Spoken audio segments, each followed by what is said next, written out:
Season 3 of Chefs and Deliciousness starts right now. Woo! Woo! I like that, Ron. I'm here today for another edition of Trey's Chow Live. I'm here with Brian from 407 Barbecue. Brian. Good morning. How are you? Good, buddy. Thanks for coming in. Yes, sir. We've been on TV a couple times together. Yeah, we have. As a matter of fact, we got a video that they put together to play later on, and it shows you on doing. Oh, really? Yeah, it's a neat deal. So, everybody, thanks for watching. We got a couple of things here locally and some national news, and then after I get through with that, we're gonna get with Brian and start talking a little bit of barbecue. Meaty deliciousness is what I call it. So tomorrow at the Ginger Man in Las Colinas, I'm judging a chili cook-off. It's the second time we've had it. It's a big cook-off. It's in a beautiful location, Las Colinas, on the river. I call it a river, a little lake. It's a kind of a fake type deal, a man-made deal, but it's a really pretty area. Be a lot of good chili over there. Berry Street Ice House in Fort Worth is having a special Independence Day deal where they have a bunch of specials. So if you're in the Fort Worth area, Berry Street Ice House, go check them out. It's a really cool, Chef Stefan's deal. And then Chimichurri in Dallas. If you have not been to this place, this is Jesus' place.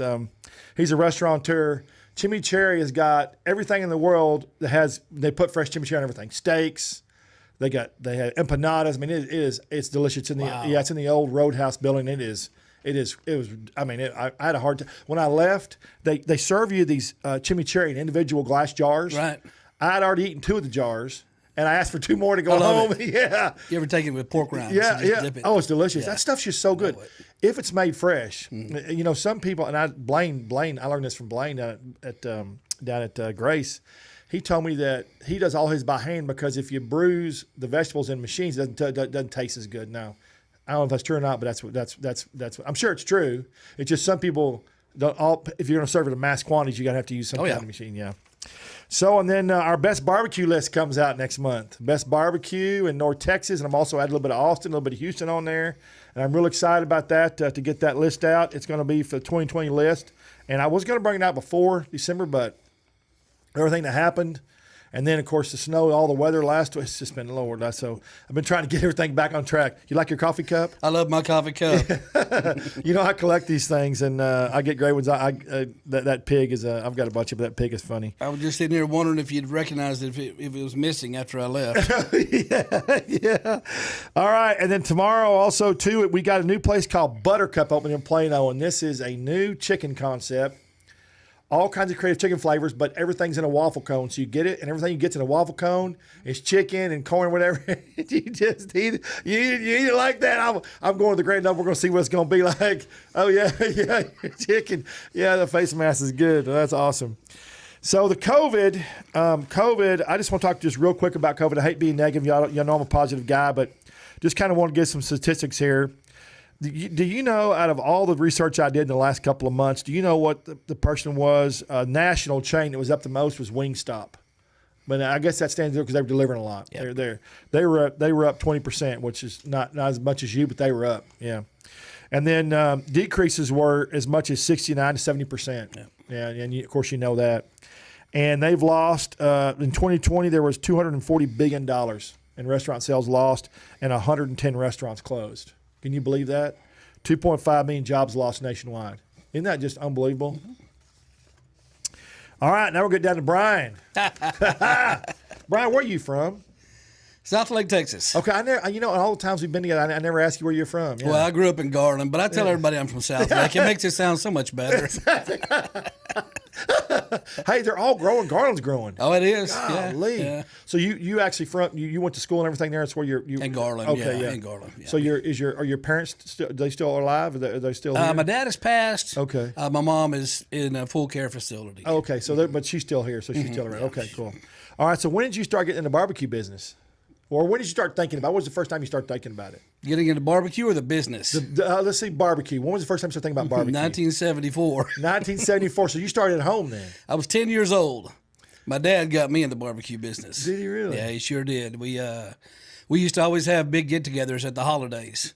All my aunts, uncles, and cousins would come over, and it would be a Friday, Saturday, Sunday type thing. I'm Memorial Day, Labor Day type stuff. My dad would always cook.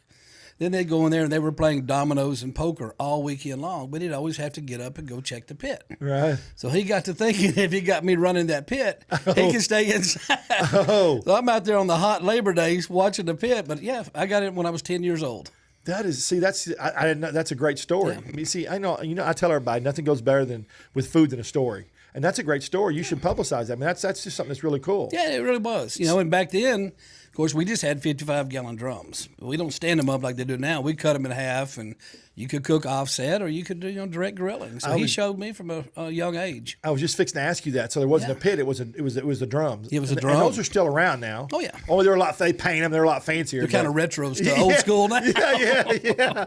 So how did he teach you? How did he get you? He just said, come here and let's do it, or did you ask him? No. He showed me. I was interested, obviously. You got to be out there hanging out with him. But he got to showing me, what to look for and when to add wood and checking it and everything else. Don't be lifting the lid. Just go out there when I tell you to and do that. If you lift that lid, the heat would go away. Yeah, sure would. Yeah, and so obviously we had some rough meat. The first couple of times when I wanted to do it on my own, they were real nice with me and let it go. But it started off with that. It ended up being burgers. Then we started doing steaks and everything else, and I just grew in love with it.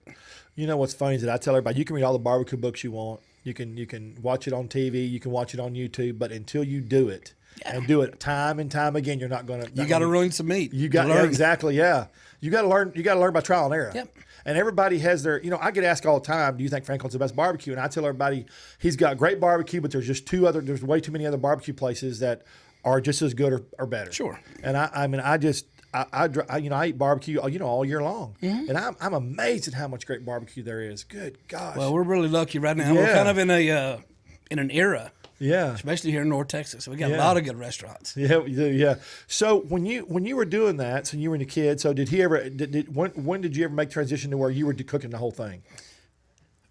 Oh, it was probably about the time I got into high school. I mean, he would always keep it, but I'm talking when I got 15, 16 years old. Yeah, we would do it. He'd let me do the turkey for Thanksgiving, go out there and cook that. We'd always have a brisket. Always have a brisket. What was the hardest thing for you to learn to cook? What was the thing that you had that was most challenging for you to learn to cook when you started? It was probably the brisket. And back then, of course, everybody, does butcher paper now. Yeah. We used to use brown paper bags. Yeah. Okay. Yeah. When it looks like this, don't put it in too early. But when it starts looking like this, just fold it in a brown paper bag and stick it in there. And I'm like, well, I can't see it. No, trust me, you'll know. And then you got to tell him, look, you can actually push through this thing because it's going to be wet and nasty. You can push through it and find out. We didn't have thermopins back then and everything else. It was pretty much everything was a field test. I think butcher paper came about because it just looks butcher paper. And believe it or not, to me, when it gets all greasy, it looks sexy. Mm-hmm. It just looks delicious. The paper itself, when it gets soaked and you have all that grease and and it serves a good purpose. Yeah, it does. Okay, it serves to me a better purpose than what foil does. Yeah. Okay. Yeah, because does it breathe a little bit? Yeah, that's the thing. A foil won't breathe. No, you're basically just building up that pressure, and you're going to end up braising your meat right inside there. Yeah, it's like Jiffy Pop popcorn. Here it goes. That stuff used to be popular. I'm old, baby. So, what was your favorite thing to cook? When you were younger, steaks. Yeah. We would just pull white trash and. I'm pretty sure getting older than I am now, we were probably getting some government assistance. We ate steak a lot. And we were poor. And I'm thinking now, wait a minute, we probably had those little stamps, you get, so I'm sympathetic to people you have to have them now. Yeah. Yeah, we had steak quite a bit. And I love cooking steaks. Steaks are great. I'd love to start cooking steaks at the restaurant. Yeah, you're not doing that yet, are you? No. Yeah. No, I can't even keep up with what I've got. No, you can't. Now, no. So. And you built that big old restaurant, and you just kind of just keep. I fixed that another 1,000 square feet. I was going to tell you that. Golly. That's to the kitchen. Oh my gosh! Yeah. So when you left high school, were you still cooking when you left high school? Or did you go mess around? Or have you been cooking barbecue the whole time? No, I've been cooking barbecue the whole time. Okay. And even when I left high school. When I lived with my, some buddies, we got out of high school. We had an apartment together, full-time jobs. But we always had the little, what's the little 3-tiered section, the little pan the bottom. Oh, yeah, I had one of those. Yeah. I had the original electric one. It was a 3-tier. It was electric. You could put it on there with the little lava rocks. Oh, yeah. I did all that. And I still cooked. I cooked for years, and I still had, my dad and folks over for holidays and everything else, and I would do the cooking. At what point did your dad ever do that? Because my dad was really, he was hard on me. But did he ever tell you, hey, this is really good, son? Yeah, he did, and he was really proud. Yeah, that's good. That's good. So when did you start the first place in Argyle? Were you cooking before the Yeah, so okay. I've been cooking forever. We got into the catering world part-time about 20 years ago. Okay. And I was still full-time, work in the IT world and everything else. So we would cater on the sides. Well, hang on. Okay, here we go. I didn't know you were IT before that. For some reason. AT&T for 32 years. Were you really? Yeah, I'm old. I didn't meet you until the trailer out there. So I didn't know you. And that's what I always tell everybody.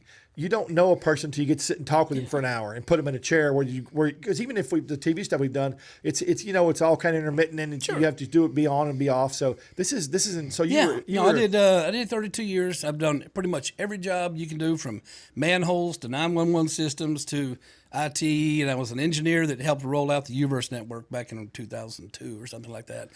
And so the catering gig was really picking up by 2013. And for the first, it was 31 years, 6 months, 20 days, and 18 hours. I know exactly. You know exactly. Well, they took a ragtag kid out of high school. Yeah. And 2 days out of high school, they said, I'm starting. And they gave me, they treated me great. They sent me around the world. They trained me into an engineer, networking, IT, everything else. So I would never say a bad thing. I think they're a good company. They treated their employees good. Yeah. For the first 31 years. Yeah. And the last 6 months, 20 hours, and 18 days, it actually became a job. Yeah. That was the first time. I was always the first one there, last one to leave. I loved everything about the phone company. But then it got to be a job. Yeah. And I knew the time was coming. And, of course, like I said, we were using all the vacation time for caterings during the week and everything else. And we did competition. I've been doing competition at that point for probably 10, 11 years. So people that are watching, this is how people. I don't think most people don't understand this. Competition barbecue is different than what you serve in the restaurant, and people ask me all the time. They think what they see on TV is what you serve in the restaurant, and that's not how it works. Can you explain a little bit of difference? There's no way I would ever serve anything at a competition barbecue at a restaurant. No, it wouldn't. I'm surprised some of these judges sitting at a table haven't had their heart explode. I really have, because that stuff's full of so much sodium and phosphates and everything else, and candy coated, and it's just it's like the Westminster Dog Show. Okay, this dog is going to win, but he ain't really a pet. Okay, No. This guy's a foo-foo. He's not going to be rolling out in the mud like a regular guy. It's the same thing. It's not anything you're going to serve at your restaurant. It's just, let's doll it up the best we can. Let's send it out there, and there you go. It's so funny. I judge a lot of barbecue contests, and I get called all the time. And I can tell guys at competition that it's just a totally different. It's not even. It's just hard to explain to somebody who has never done both of them. You do the judging later on that night. You're burping and hurting and everything. Boy, I'm telling you, boy, burping, hurting, stomach's upset. Got to take antacids. Never judge the first round of chicken either. I always judge the last round. That's funny. That's really funny. Yeah. So you were into catering. You made that move, and then when did you get that trailer? Your first trailer? Right after I did. So I got ready. I talked to my financial guy about retiring. Right. And unbeknownst to me, for the first time in 12 years, AT&T was fixing to have a buyout. They hadn't had one in 12 years. So the stars were aligning, and I thought, this has got to be, it's a sign, Right. So I went in September, and he asked me, can you hang out till the end of the year? He said, I'm not supposed to tell you this, but we're getting all your portfolios ready. They're going to have a good buyout. And I'm like, yeah. So, once we push the button, you can't go back. Right. And that was in November of 2013. Did you have stock options? Oh, yeah. Yeah, okay. Yeah, so, I got a great retirement. If I can go out there and do barbecue, I can do hamburgers, I can go fishing. Yeah. Everything's okay. Yeah, but you enjoy doing barbecue. Exactly. I see you out there all gloating, talking around, talking to everybody, slinging that barbecue well, and out that's there. The reason right there why I never wanted a restaurant. Yeah. Because I like catering. Believe it or not, I got a little bit of a big head. So I like talking. When you're catering, you're kind of you're the focal point. Right. So you can talk to everybody. Right. And I never thought a restaurant would be that way. And it is. Yeah. And it's the coolest thing in the world. Well, yeah, you go out there and talk to people. A restaurant's only as good as the people that are working it. So, Well, I mean, I've been to barbecue joints, a lot of them, especially a lot of the chain stuff. Yeah. You know, you go in there, you run through line, Yeah. put it on a plate, give them your money, and go sit down. yeah, And it doesn't seem like it's just a real fun, No. family place. And that's the thing about ours. You know, a lot of them around that are family owned. You can do what you want to, and everybody that comes in there is like family. yeah. And we have a lot of fun. I bet. Yeah, I know you do. Yeah. So you got the catering trailer. You got that done. Right after I retired, fire captain down in Gatesville, Texas, and bought it from him, Billy Vaden, and he had it ready. Went down there and got it, and we started. You know, I had another partner at the time, partner Mark, and we catered for a couple of years together until I wore him out. I mean, I do it all day. Yeah, I was double booking caterings and everything else. And he's like, I'm out of here. Hey, I tell everybody that's self-employed, especially in the restaurant business or even the catering business, if you're not passionate about it and you don't want to do it, you shouldn't do it because it's 7 days a week. Yep. Nonstop. You can't just not do it. Yeah. So No, you got to do it. Yeah. You got to go all in. yeah, or you're not going to build your business. That's it. So you had your partner and y'all started there. And Yeah, and of course, you know, he liked to golf too. Yeah. You know? Oh, okay. And the poor guy's, he still does barbecue. But I mean, I was wearing him out a little bit. Yeah. And I knew it. I've been a compulsive workaholic all my life, and so we left ways, and I started doing the catering on my own. And then in 2016, in like May or June, I fed one of the gentlemen, the guy that got me set up in the trailer. Fed him at a catering, and he was instant. You know, I'm going to set you up where I was in Corral City over there by the store, and I'm going to set you up there. We're going to get you electricity. And I was like, no, I'm not interested. You know, I didn't want it. I wanted to cater. Right. The first 3 years after I retired, I could cater when I want. I could go fishing when I want. Right. I haven't been You can fishing in set a your own year. schedule. Yeah, Exactly. yeah. So anyway, he went on every day for almost 6 weeks. harassing He you. just texted me, "Come on, Daddy, we got to make this happen. Let's do this. Let's do that." And he wanted no part of the game. He wanted absolutely nothing, and he just wanted to see me up there. Right. And so we finally decided we'd go ahead and do it. We opened up on October the 6th in 2016. We opened up that thing, and there was a long line, and we've had them ever since. Yeah. Been drinking from a fire hose for 4 years. I thought I'd never grow again when we went in this building. And like I said, we just got through talking to the county. We got approved to add another 1,000 square feet to the That's awesome. to the kitchen. What was your most favorite thing? If anybody was to ask you today, what was your most favorite thing about catering? What would it have been? I know I've heard you talk about your schedule, being able to set your own schedule, but was there anything else?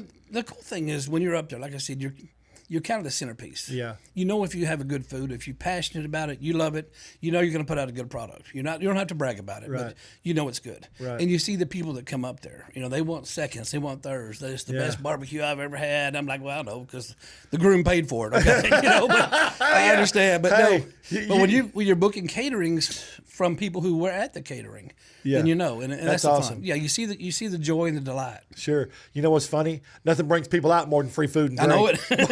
No, they come out of the woodwork, don't Best they? time I ever had. Yeah, that's right. And it's normally not just one trip either. I know it. Yeah. Yeah, exactly. Yeah. So yeah, we did that. I love seeing it. I love seeing people now that come in from out of town. Yeah. And I've heard about this Texas barbecue. I'm going to try it. They're like, wow. I'm shipping pulled pork over to Memphis right now to a customer. Wow. Now, you shipping pulled pork back into Tennessee, Yeah. you're doing something. You're doing something right. Yeah. That's why I got you the pig cup. Exactly. My pig.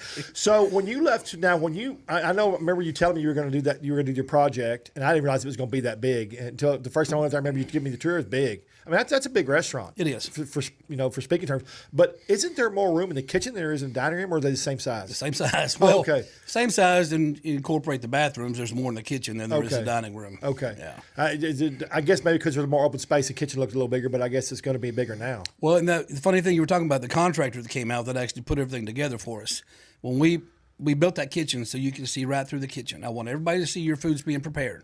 There's nothing behind the curtain. Yep. There's our hands. There's no magic here. You're looking at your food. We're proud of it, keeping it clean. Right. It helps my employees be focused, looking forward. Sure. It also helps them keep everything clean. So it gives the customer peace of mind that I'm not just walking out of a swinging door with their food and where'd it come from. When we open that thing up, you can literally see all the way through the kitchen. You can't see past the cutting line. We've got so many heating cabinets and everything else in there. So much equipment in there now. Yeah, the last time I was there, you're right. Yeah, I could see the cutting line, but that's still good though, because the open kitchen concept is one of my favorites. And if you go to anything on my website, it'll tell you. That's a plug from a website. If you go to anything on my website, it'll tell you I'm a big open concept and street dining guy. Even before COVID, I was a big street dining guy. I think that there's a lot of restaurants now that the whole walls open up and it brings the outside in and inside out. I love that, like your big patio you have out there. You had before COVID. I just love outside dining and love open concepts, and so your restaurant's perfect for that. Yeah, and we do that. And like I said, we're not a buffet where you walk down the line and give me the green beans, give me the corn. You're placing your orders, and but you're seeing all the food right there, prepared. We've got 2 cutting lines now, and you can see both lines. Oh, you have 2 now.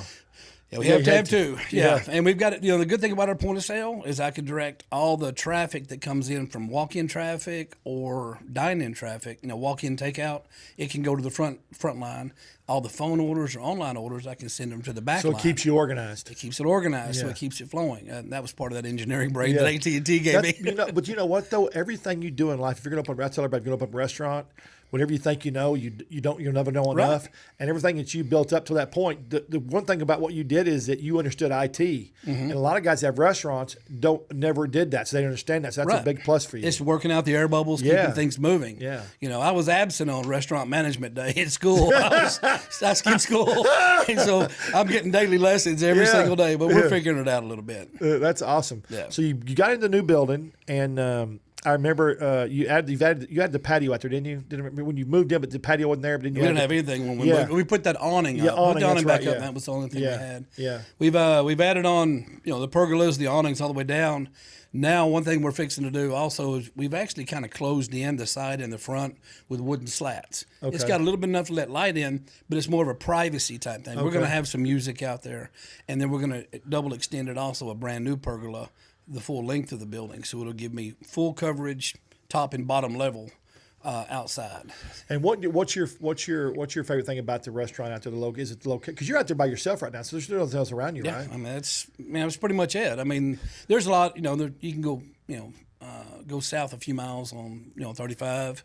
You can go north a few miles up in Denton, and you can go east, over into Bartonville, Lantana area, and there's restaurants. But I mean, that ain't 407. It ain't 407, baby. I love about your restaurants, you have a big entrance and a big exit. And there's 2 signs, enter only and exit only. And every time I go up there, I see people going out the in and in the out. Every time I'm like, how big is the sign got to be? I don't know. It happens every day. Every day. And I'm thinking, maybe I should get those. Remember when you used to try to sneak in the drive-in, but they had those spikes? Oh, yeah, you go the wrong way. Yeah. I don't know how to keep it. We locally, knock on wood, we haven't had any vehicle accidents out on the road yet. I was going to say there hadn't been any tiger accidents out there, have there? No, there haven't been. But and it's funny is sometimes you'll be trying to go out the proper exit, and somebody will be coming in. Yeah, they're going to come in that way, and there's a culvert right there, and they're literally going to come right in. So we have to back up, and it's and I'm the only business on 377. Or 407 or 377. I'm the only business that doesn't have a turn lane. The only one? The only one. You know how many people I bring to this area every day? Yeah. I'm the only business that does not have one. It ends at my driveway. And TxDOT was out there doing some restriping, had their equipment in my parking lot. I'm like, while you're here. Did you talk to them? Oh, yeah. I've talked to them several times. What did they say? No. I mean, we're going to have somebody call you. They're going to get back. I've even had the county judge. Those guys are on those road crews there, but they're just doing their job. They get bored. Eventually, they're going to be widening 407. The problem will take care of itself, but it would really be nice. I'm a little bit leery because I have a lot of Robeson Ranch customers, and they're elderly and they may not have the fastest cars or jump out there in the highway as quick as that. So I've been real leery every day. And like I said, we've been real fortunate. I hate to say this, but this is a fact of life. Most intersections get fixed or corrected if there's a major accident. That's just, I'm going to tell you, someone's going to get killed or, I hate to say that. I don't like saying that, but that's the truth. That's just the way the work, And like you said, it's a shame that it comes down to that. Just look at Boeing. That plane didn't get fixed until they had two crashes and 600 people die. I mean, it's just the way it is. So Brian, we've done a lot of stuff together, and about a year and a half ago, I had the best barbecue list for ABC. They commissioned me to do, and we did a show. It was a great show, by the way, and you were good at that show. So Ron, can we roll that footage, please, sir? All right, thank you for joining us on I Am Still Up. It is Friday, so we're here in our South Victory Plaza. Could you guess what we're talking about today? You know North Texans go crazy over their barbecue, so we had to bring in the expert here, Mr. Trey Chapman of Trey'sChowdown.com. First of all, thank you, and, really tell the people while you're here right now. Thank you very much, and we love barbecue. Yes. Yes. And beef ribs. Well, okay. Well, we've been asking you on the show, beef ribs or pork ribs. We'll let you make up your mind at the end. I say beef ribs. You say beef ribs. But, you went out and tried, how many barbecue restaurants to come up with the list on your website today, top 25 barbecue spots in North Texas? 119 places, 280 dishes. 119 places all around North Texas. This guy's insane here. Well, he's highlighted a few of them, so you don't have to go to all of those spots here. We've got the top, we've got the top 25 list on Trey'sChowdown.com right now, but we're featuring 407 Barbecue in Argyle right here. And I was actually trying these jalapeno poppers earlier. Woo! They woke me right up. Tell me about what you brought today. So we've got our Brisket Twinkies that we brought. This is our same stuffing we use for our brisket enchiladas. And it's got kind of a creamy filling in it. Put them in there, bacon wrap them on the jalapenos. So Brisket Twinkies, jalapeno poppers, I was way off. Well, it's the same thing. It's kind of thing. It's got with the cream filling. It's about the size of a Twinkie. I like that name better though. Everybody calls them Twinkies. So tell me about 407. Where's that name? Is that what road you are on? Yeah, we're not that smart to come up with a good name. So we're happy in 407 in Argyle. So Hey, as long as you're smart enough to make good barbecue, that's all that matters. What else do you have? So we've got our brisket here. This is a prime Black Angus brisket that we serve at our restaurant. We've got our St. Louis spare ribs. Now I need to ask you, you have Trey going around trying all these different barbecue joints. What was it like to be named, one of the top 25? That's huge. Well, apparently you hadn't come out yet, so have we been? Thank you so much. I don't think you'd be here. I don't think you'd be here if you were at the bottom of the list. I'm just going to go ahead and tell you about that. It's a pretty good honor. It's a really nice honor, and we're very humbled and accepted of it. And if you didn't, I just made that decision for you. Okay. No, but what is it that makes your barbecue so special? Well, I think it's the same thing that most barbecue places have. It's the love, it's the passion of true barbecue. We try to provide the best meats, quality meats, put our passion and our love into it, and serve a good product.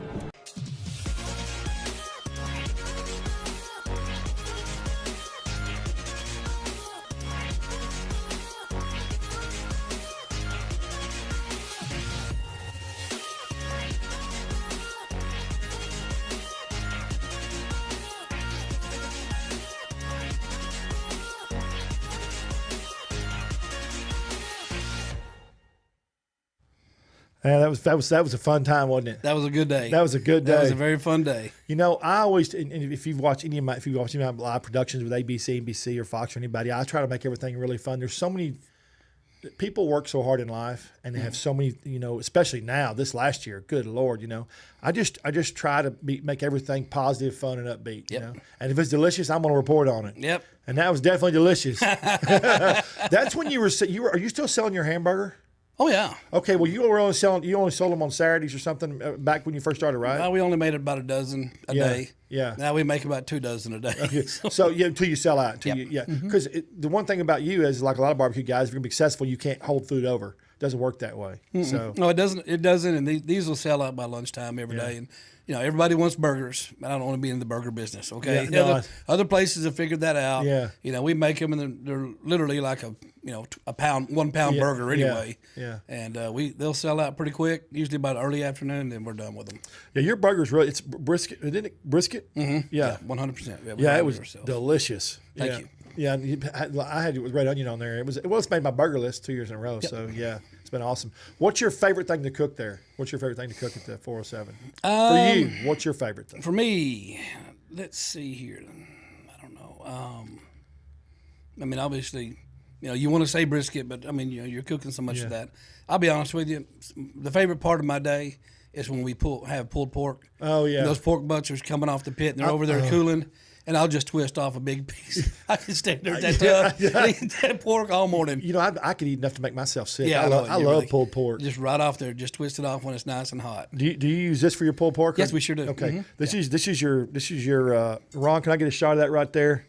Well, this is your spice. You sell that at the store and online? We do. We sell it at the store, and then my good friend at Circle Busters, Dan, he's actually doing redistributing for me. So you can actually go to Circle Busters website and he's actually because we have the Pendry's does the Sure. co-packing, Right. But he added me to his distribution list, and now it's in. I mean, I'm nationwide. I've got stuff going over to Australia. Oh, that's awesome. Yeah, a little girl hit me up from East Texas here, a couple weeks ago. Found it in some little old mart down there. So Yeah, isn't that awesome? Doesn't that make you feel good at how far you've come? Yeah. And how you built your brand? it does. I mean, like I said, it's not. I've never been one to really kind of grandstand and hey, look at me type stuff, But I mean, it's kind of humbling. Yeah, it really is. But you know what? There's old. My dad used to tell me, and Chad Horan told me his fourth magazine, but ABP always be promoting, and then you're always promoting. I mean, you're always on. So you use social media. We do. Yeah. We like it because we're all about dry humor. Yeah. And Yeah. I think ours kind of has a certain appeal to it. You see so much over marketing. I hate to say that, but it's so much saturation, over marketing, that the message gets lost. Yeah. And it's just like, please, not again, please. Yeah. We throw dry stuff out there, and it's a lot of self-deprecating humor. We make fun of ourselves and everything else. Well, we just try to be real. You're about humor, but you're also about trips to Deliciousville. Yeah, I mean, and that's true. But we try to keep everything real. Just keep stuff out there. We I don't do the Instagram a whole lot. I mean, I don't really even understand it a lot. But Twitter and Facebook. Yeah, I do it all. Instagram's it's a whole different animal. I mean, I spend 8 hours a day on social media. It's just Instagram's a whole different animal. Yeah. So I want to. You brought some good, delicious food in here for us to try. So they're going to bring it in a minute. I want you to talk to everybody about it. You also have these face masks. These are really cool. You've got the 407 face mask, I'm going to hold this one up here. This is really cool. This one is that's a chicken wearing a hat. That's a chicken wearing a hat. And you've got chickens and what else? We have a horse and a pig and a cow. Horse and a pig and a cow. Well, I mean, we're all about masks. Yeah. At 407. Yeah, that's right. That's a lie. We're all about freedom of choice. But if you choose to wear, please advertise for us. That's right. Well, your exact thought was what mine was. Finally, after I gave it, I said, well, if I got to wear them, and I do. I'm in a lot of restaurants. I have to. Yeah, you do. I said, I'm going to make it fun. So I got all these crazy masks, and people always comment on them, But, if you're going to do it, you might as well do it where have some fun with it. Yeah. Just nothing worse than these stupid little blue masks, and they're falling down. And there's no fun to that. Yeah, there's not, is there? Thank you, sir. So what's been your most challenging aspect at 407? What have you had to been your oh my Lord? Trying to keep Steve from leaving. That's been my most challenging aspect. Trying to keep Steve from leaving. Look at this.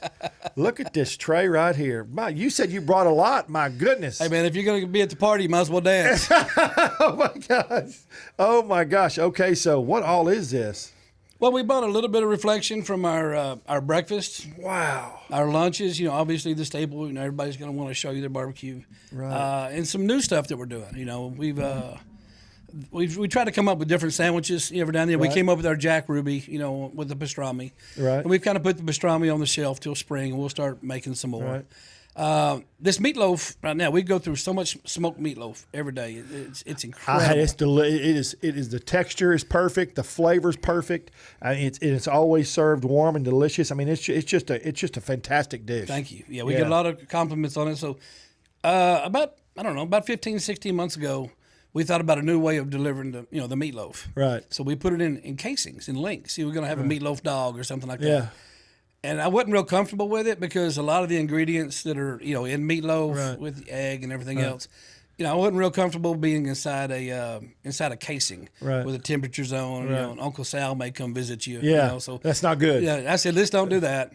So we started doing it in the meatballs and making the meatloaf meatballs. That's what this is. That's what that is. So this right here is a meatloaf sandwich. That's correct. It's a meatloaf. There's three. It looks like kind of a hoagie. It's a French roll. French roll. And instead of our sweet bun, it's a French roll. They're about 3.5 ounce, so you're going to get about 10, 11 ounces of meatloaf. Wow. The marinara sauce is made in house. One of our chefs, he's takes the San Marzano tomatoes, Right. cuts them, smokes them on the pit. It's got a nice smoky, rich, flavor to it.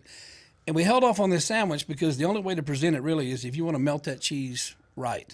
Make it look good. It's got to be, it's got to be appealing. Right. And it's taken me the entire year last year and the first 6 weeks of this year to get a salamander installed in a restaurant. Yeah. And I went through 3 contractors last year. Oh, you're talking about you could get it, but you couldn't get it installed. They wouldn't. Half of them wouldn't even call me back. They'd work with me for a little bit, then quit calling. And I don't know why, unless maybe they didn't have any installers during COVID or whatever. And so we sat on this sandwich for over a year, and we finally we just put it on our Facebook page again. Well, you're right. You're right about presentation. No, you hit it nail on the head. If it's not presented right, if it's not good looking, to a lot of people, it's not going to taste right. Well, and that's just it. I tell my people, I said, everybody that walks in your restaurant has one of these right now. That's right. And I said, the first thing they're going to do is they're going to look at that tray of food at the counter. And I said, if it looks good, it doesn't matter if it tastes like a dead skunk. If it looks beautiful, by the time they get to the table, they've already eaten it twice and it tastes good. Yeah. Then the next thing they're going to do is take a picture, and it's going to live out there forever. And if you get one bad tray, you see. Yeah. People will beat you to death over it. Oh, and they'll beat you to death. We had a couple back from our early days before we didn't have hardly any equipment in the trailer. So this is your breakfast? Okay, so that'll be our breakfast. Now, this is actually in so many barbecue restaurants. Let me turn this background where you can see it. Really have an opportunity to attract a crowd, because if you're working with meats and everything else, now one of the biggest audiences you have are people doing keto. Right. Especially after the first of the year. Right. Everybody's fat, Yeah. right? And so the keto diet is so popular. And if you're a barbecue restaurant, you have the ability to just come up with a keto menu. You're not doing anything different. You're just repackaging it. Right. So that's actually a keto breakfast bowl. And now usually what we'll do on our breakfast bowls, we'll have roasted fried potatoes up underneath it on a bed. This one, we fry our own pork rinds. So those are fresh fried pork rinds. Right. Then we saute them in a pan with some of our homemade salsa. Right. Put it down there, make it on a bed of that, and then we add the the bacon or whatever meat you want. I featured your keto nachos on Fox. Yeah, okay, you did. Yeah, the keto nachos. Those are extremely popular. Yeah. We have a keto bowl that we make and do that. This looks absolutely delicious. This is I eat so much food, and I'd gain a lot of weight, and actually a lot, but I do keto some days a week, and then not. It just works, especially for my stomach, because I eat so much food. Oh yeah. Oh my gosh. So this I've got to come try that, or you're gonna have to leave that with me. Taking. So and just some of your sausage. So that's our hot link, our Texas hot link we make in house. Well, that looks the color on that is perfect, Brian. Thank you. Yeah. Thank you. I love too. Do you smoke it and put it on the grill too, or is it? It's smoked actually on racks, so Okay, you're getting that. Yeah, you're getting that. Okay. So it's double smoked, and then hat tip to Bill Dumas. Okay. He came out. I put on a sausage class for my guys. We were making hot links, and they were great. But when Bill Dumas came out and put on a class for the guys, it went to a different level. Yeah, that guy's awesome. got a lot of good smarts. You remember the old man when I was in high school? The old hot links, they were nasty. You remember those things? The old big red hots. They call them red hots. Red hots. I don't even know what was in them, but I ate them. We used to call them the red trots. And that's exactly what they were. The red trots, because that's what you got. The trots. We used to have those at the deer lease, and you would just, you're terrible. You're hugging trees.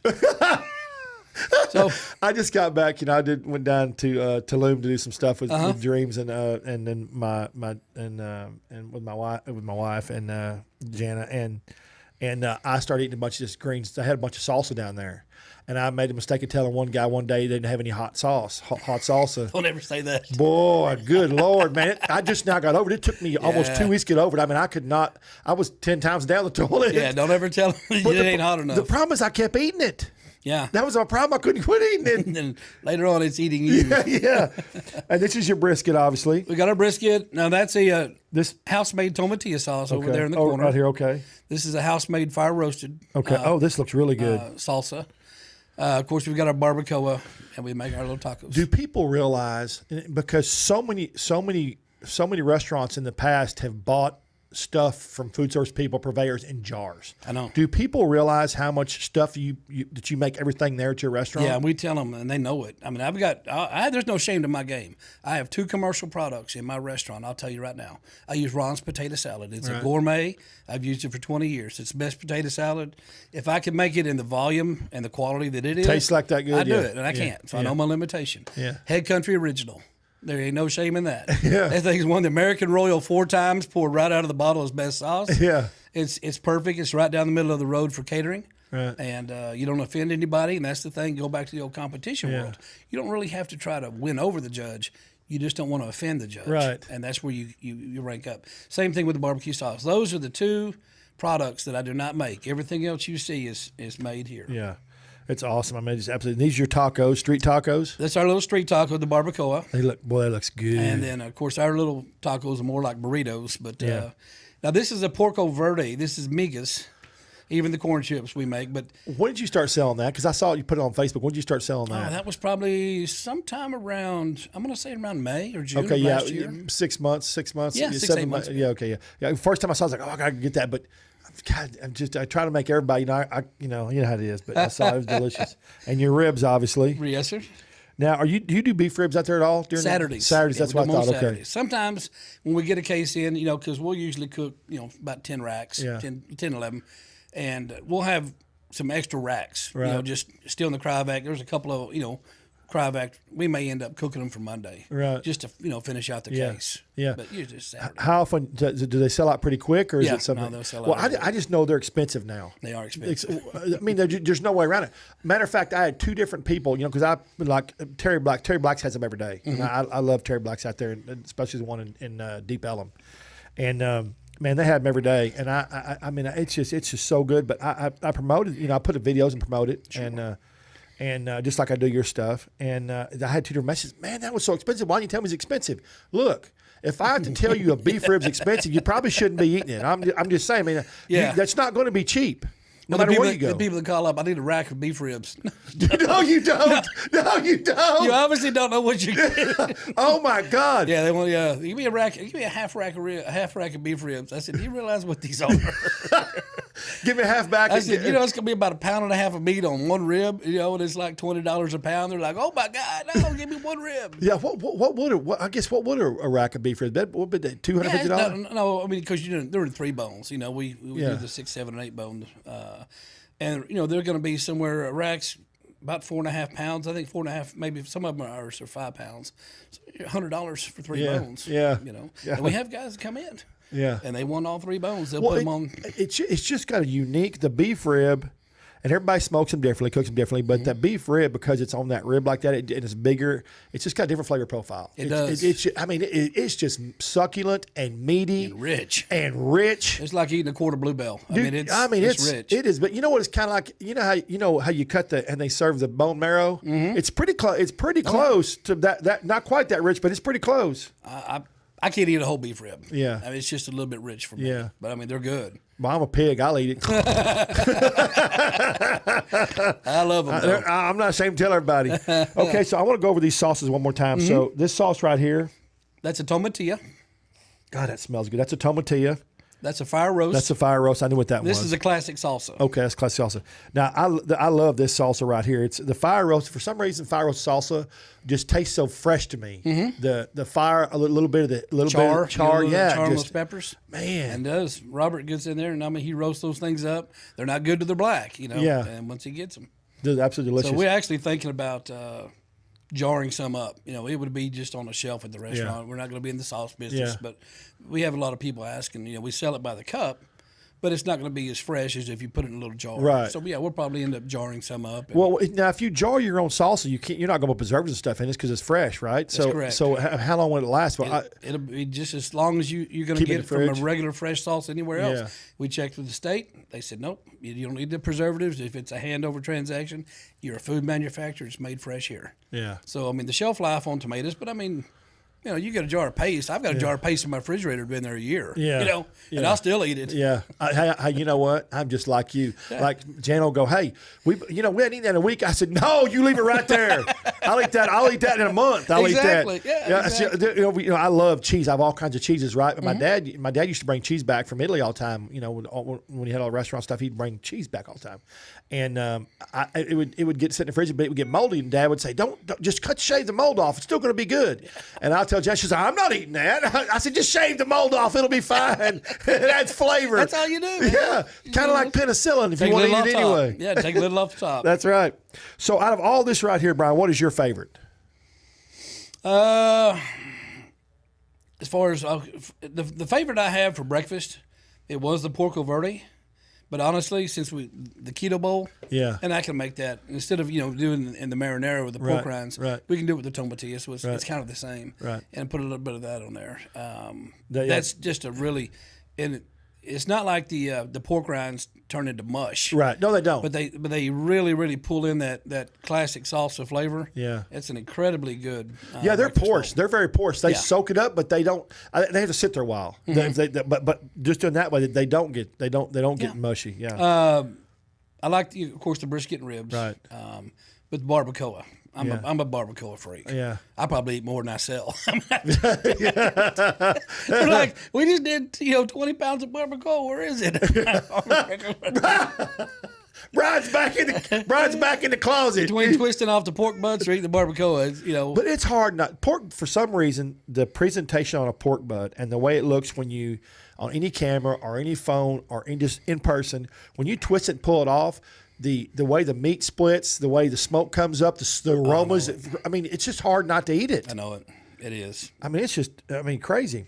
So I call this Barkalicious. Barkalicious is You right. know, I love my big thing is bark. Mm-hmm. I think bark adds such a flavor to the to the brisket. Some people don't like it, but to me, I think it's what the flavor is. And I guess the hot links, and then it's just all just looks so good. Oh, I didn't see when you talk about these. Yeah. These are chorizo. These are all breakfast. Breakfast tacos. Breakfast tacos. Yeah. You got a chorizo, you got a bacon, you got a chopped brisket. Now I can eat all three of those. And we make our own chorizo.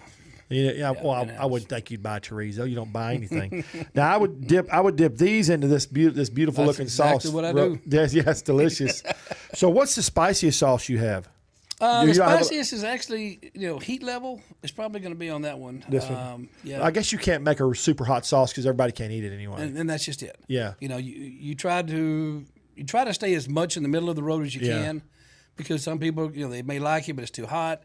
You get stuff like the green chili, mac and cheese. Yeah. It's really good. Yeah. But then I think about my audience. Yeah. How many kids are going to be eating it now? All of a ain't sudden, gonna do it. they don't do it. Or somebody comes in and gets real hot and just really makes them mad, and they just it's just not because the average person. That's why when people buy anything, it says from anybody, it says hot or it says mild, or the hot is really not that hot, and the mild, I mean, it's just it can't be because the average person can't do it. They have the trots. Is that what you call it? Yeah, the red trots. Red trots. So anybody that's is kind of on a level like this, and you give them some of the fire roast, that's going to be kind of warm to them. Yeah. The tomatillo would be hot to them. So what do you think, in your opinion, and I ask every barbecue guy this, what do you think, in your opinion, has been the biggest change in the last 10 years in barbecue? What has been the biggest change and why it's so successful? Social media, is it? I think it's social media.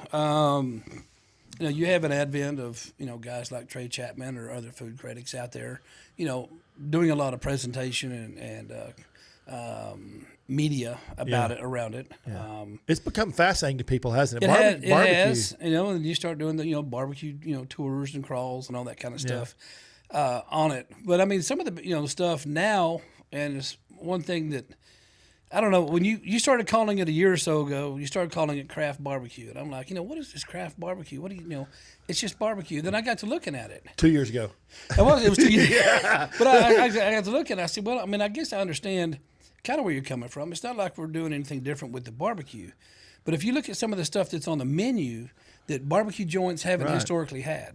Right. I mean, don't get me wrong. I love pulled pork and brisket. No, this is a craft. Right. This is a craft, Brian. That's why I called. And you know what's funny? I may have started about 3 years ago, but what's funny is that when I started doing that, we were watching it, and then all of a sudden I saw other magazines. They started doing it. And then before you knew it, after about a year, it was craft. Everybody's calling it craft barbecue. I call it an art. Yeah, which is also it's about the same thing. But you look at some in the last few years.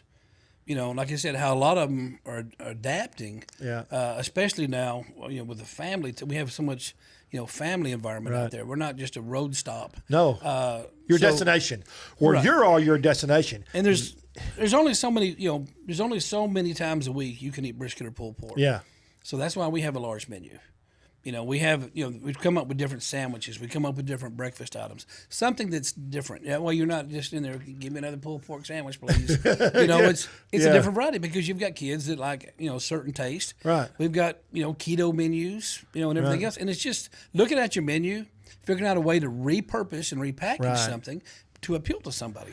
And you know what's funny is that you do a masterful job at that. A lot of barbecue guys, and you and I both know this. They sell brisket, they sell beef ribs, they sell chicken or something and they're good at it, and they don't. You continually change, you reinvent yourself. You rotate the menu out. You do new things like this. I mean, and the breakfast. I just thought the breakfast where you were would be a fantastic idea. Yeah, and being in the restaurant all my life. Oh my God, he's going to hit the nail on the head out there. Well, we got a business, not a hobby. I mean, Yeah. I mean, just, at the end of the day, you got to decide. You got a business or a hobby. Yeah. And ours is going to be a bit. I got 31 employees. This ain't no hobby. That's a business. That's a business. And I told them all. Like I said, we talked earlier. When all this stuff went to lockdown last year.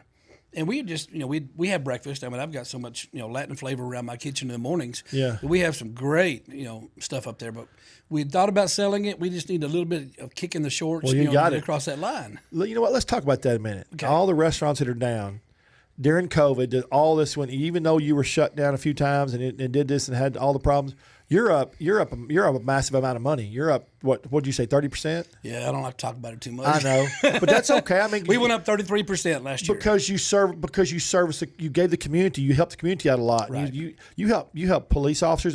What's it on your wall in there? Don't you have a? Yeah, so we needed some soundproofing anyway, in there because of the acoustics. Yeah. So, I didn't want to put some kind of, checker pattern or whatever. We thought we'd just make a big old blue line flag. So we made the whole wall. Yeah, all police officers. Yeah. But you support all that stuff. By the way, open that cookie jar up. I give everybody socks. I got you a pair of socks because I think you're kind of racy. No. I give all my people, everybody comes in socks. I got you a pair of socks to wear. Thought you might want some socks with flames on them. I love it. You always running around like a chicken with your head cut you're off not every time. kidding. Yeah, I put these to good use. Brian, say if everybody wants, what's your social media? It's all just 407, correct? Yeah, 407 BBQ. And you sell hats, you sell everything out there, face mask, your spices, everything? Yeah, we have hats, we have T-shirts, mask, rub. Do they have to can they go to your website or you have to come in and buy that stuff? This one you buy it, or you can, like I said, if you want to get the rub online, you can go through Sockle Busters. Yeah. You can go to Ace Hardwares, they'll have them. You know what's great about that for you is you don't have to package that stuff And up that's and just mail it. it. Man, that's a fantastic. Give a little bit out to let it go. Yeah. I mean, that's fantastic. Yeah. That's called smart. And all I do is, basically I get a discount because I have to buy my own rub back through them. And we buy it 1,000 pounds, we buy 350 pounds at a time, and we just get a discount. Whatever we sell as far as the rub, market, they just discount it when we get this. My granddad and my dad both. My granddad said it first. He said, hire the best people to do the job and let them do the job. Turn them loose. Turn them loose and leave them alone. Well, and that was kind of a lesson that I learned from, same way from AT&T. Yeah. Hire your people, keep the good ones, pay them well. Yeah. There you go. Leave them alone. Happy people make happy food. I'm That's telling all there you, is to it. Kind of like happy life, happy wife. And happy wife, happy life. In a lot of areas I'm overstaffed, but the thing about it is, like I told them, I said, this is not going to be a sweat lodge. Yeah. Okay, we're going to be here to have fun. Yeah. Okay, and everybody's got their role to play. Even the early morning trim guys, they have their role to play back there right now. We just got to where we've got so much volume that we do now that we're getting a little close with raw product shaking hands with cooked product. So that's why we're fixing to increase that area. We're going to have a separate pet room altogether. Yeah. Brian, I appreciate you coming in. I want to say one other thing before we get to closing here. You're right about the environment because there's so many restaurants, so many jobs available now to people that want to work. If you don't have an environment that's fun and outgoing and positive, people aren't going to stay around. I mean, it's not like days old where you can throw stuff at people and scream at them. They're going to stay there because they have to. Yeah. I mean, that's just not what happens anymore. Yeah. No, it's you got to treat them right and make sure they're happy. You know? And we've got a lot of professional people that have come in and they've been chefs other places, but they want to learn barbecue. Yeah. I said, well, there's a good trade out here. Here's a little NDA you're going to sign. And, I'm glad you do that then. That's good. Absolutely. And anything we develop in-house, these two menus right over here, I'll tell my guys, they come up with something, we'll roll it out for a while. If it sticks against the wall and people like it, then I'll pay you for it. Okay? It's intellectual property that you've developed while you're here. I'm going to keep it. But you're going to get paid for it because that's what you've done. You've created that. So it's an incentive, to come up with something, a different idea. That's awesome. Well, guys, so go to if you want to find out Brian's stuff, go to 407 Barbecue. He's on. You put most of your big stuff on. I know you do Instagram, but you put most of your big stuff on Facebook, right? It's easier. Yeah. I'm old. Well, plus Facebook. plus you can do a lot more on Facebook. Yeah. That's my major platform. I mean, I reach 1 million people a week now, and it's because of the I can detail information. It's just a great platform. Sure. Do a whole lot more. I mean, and then we do it all, but you're on Instagram too, but you're also on Twitter. Yeah, we do Twitter. So y'all hook up 407 Barbecue. Go to his website, but most of all, If you haven't been to this place, go visit him. I tell everybody it's just like North Fort Worth. He says Argyle, but to me it's North Fort Worth, especially with that new thing. I get on that thing. I'm the express. Oh man, quick! I can run 85, 90 miles an hour, and just boom, I'm there. I'm in downtown Fort Worth in 18 minutes. Oh man, just bam! That's nothing. It takes me longer than that to brush my teeth. Take me longer than to find my teeth. Can't eat a beef rib in that amount of time. Exactly. Well, and you're going to start music out there? Yeah, we're going to start music. So like I said, once we get the build out, we've got the paperwork done for a beer and wine license. I'm on the fence. Yeah. Okay, it may be more hassle than what it's worth. Yeah, I'll never sell liquor. I don't want to be a bar. I worked in a bar. Put it in cans and you'll be okay. That way you just throw the cans out there. Exactly. So we're thinking about doing that. But I was worried about getting music out there now. I've got a lot of people that want to come out and play. Yeah. But my parking lot's full, and if I have them out there playing, it's a trade-off. You know what I mean? I need them. I need to be able to have seating outside so people can enjoy the music without just having people rush in and rush out and everything else. Friday and Saturdays we're packed anyway. Well, we'll look forward to that. So check us out, Trey'sChowdown.com on all social media platforms. Go to our website. That's www.Trey'sChowdown.com. Look for our new show starting next month, Trey's Chowdown Live Worldwide. We're going to be talking with chefs from all over the world. See y'all next week, same time, same delicious food channel. Brian, thanks for coming in, buddy. My pleasure. Thanks for having me. Appreciate it.